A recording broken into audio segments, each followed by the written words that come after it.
TVBS 的观众朋友，大家好，我是刘婷婷。我们今天非常荣幸能够邀请到 AMD 的执行长苏姿丰博士，在台北接受我们的专访。苏博士 ，Welcome to Taiwan. Oh, thank you so much. 大家好。Welcome back to Taiwan. Thank you for accepting an interview with TVBS. Your keynote at Computex is indeed very mesmerizing.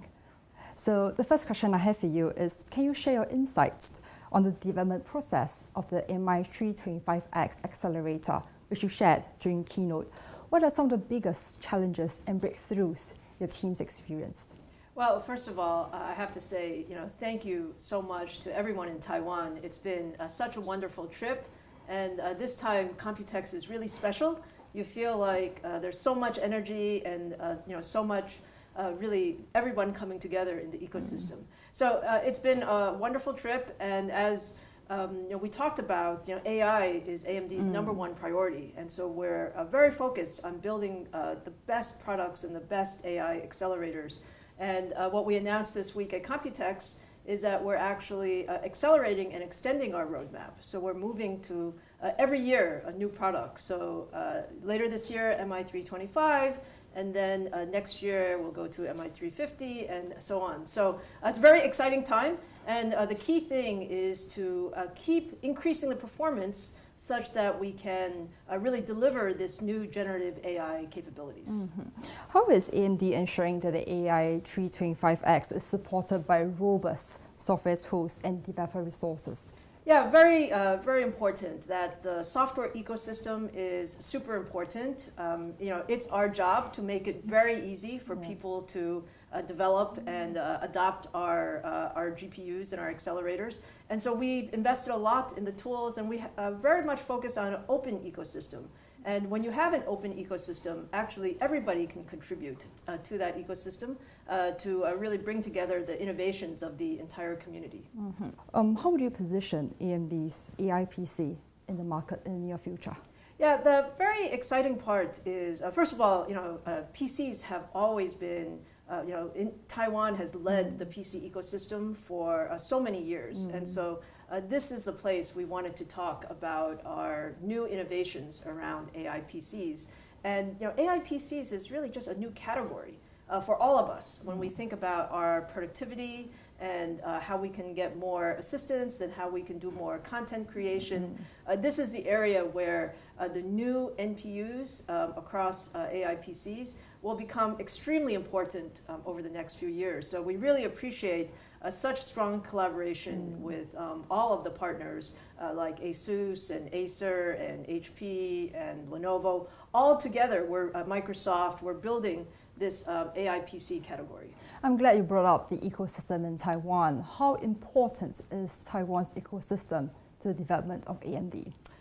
Taiwan ecosystem is extremely important. Actually, our entire product portfolio relies on the tremendous ecosystem in Taiwan. When we think about our supply chain partners, TSMC, our packaging partners, our testing partners, our design partners, our customers, everyone is here. And actually, we have a lot of employees here too. So we love Taiwan, love everything that we do here. And the key is everyone is together, and so they can work very, very close collaboration to accelerate new products to market. How has your meeting with the Taiwanese partners been like now?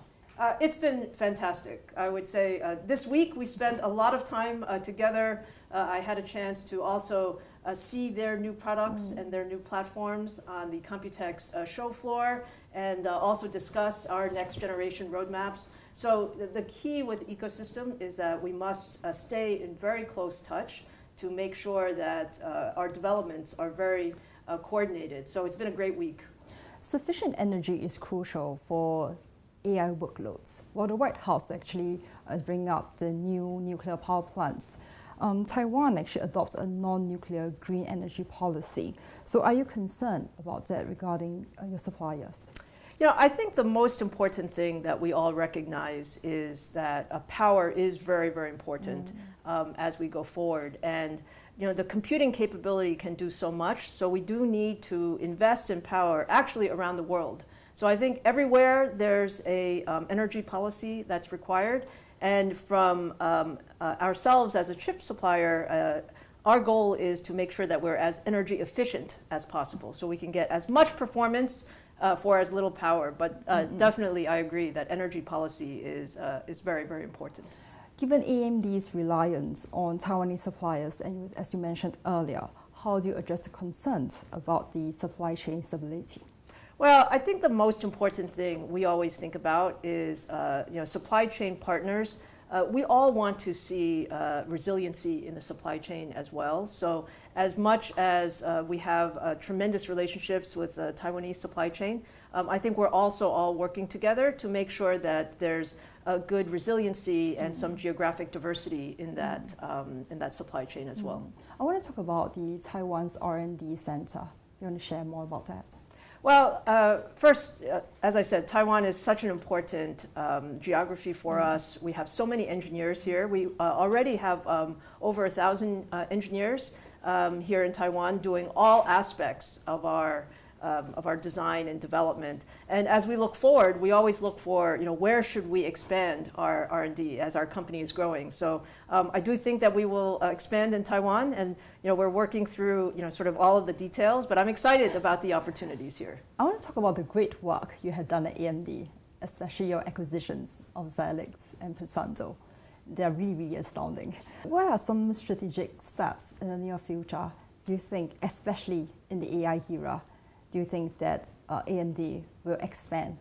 Yeah, the most important thing for us as a technology company is we have to make big bets. We have to decide, our decisions today really will play out over the next 3 to 5 years. So we're very happy with our acquisitions of Xilinx and Pensando. They've really expanded our capability as a company from a high performance computing standpoint.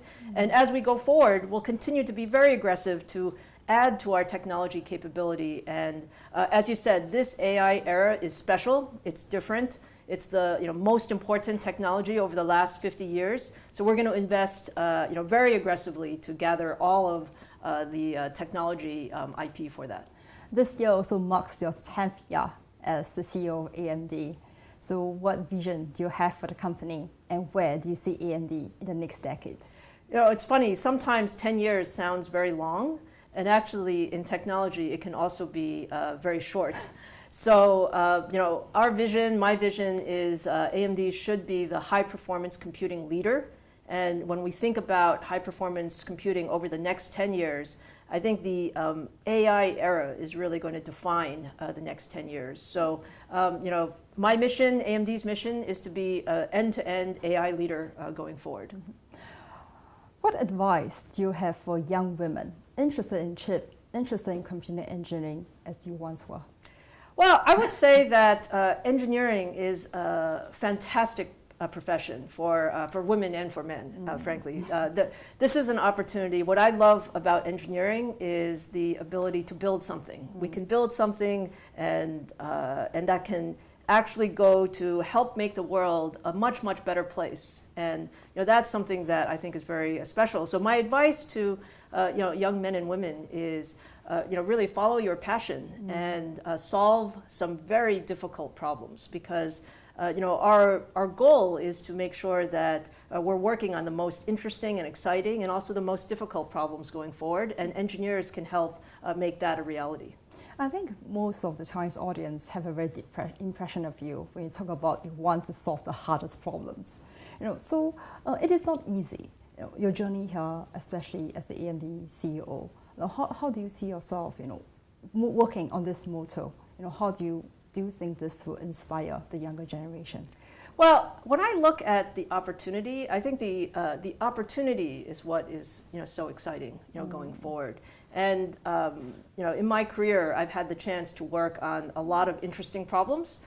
Not always successful. Sometimes you make mistakes, but in that you learn so much. And we're at a place, especially in the technology world, where the pace of technology is actually accelerating very fast. And from that, we have the chance to really shape the industry going forward, shape our lives going forward. Everybody is using technology now in their lives, and from that standpoint, it's very easy to work on these things. It's a very exciting area. Mm-hmm. Last but not least, as the CEO of AMD, what does professionalism mean to you? Well, culture is very important in every company, and from AMD's standpoint, the culture that we've built is one where we're very ambitious. We're always trying to push the envelope on the next generation technology, building the best products, building the best technology. But it's also very important to be a very strong collaborator. Teamwork, partnership are very important to me. That's why I love being in Taiwan, because I really believe that this ecosystem, the Taiwan ecosystem, is so special, and we can bring all of us together as partners. We can build something that we could not do as individual companies. So that's the special part of Taiwan. Thank you, Dr. Lisa Su, for this interview. Thank you so much. And to all, Dr. Lisa Su.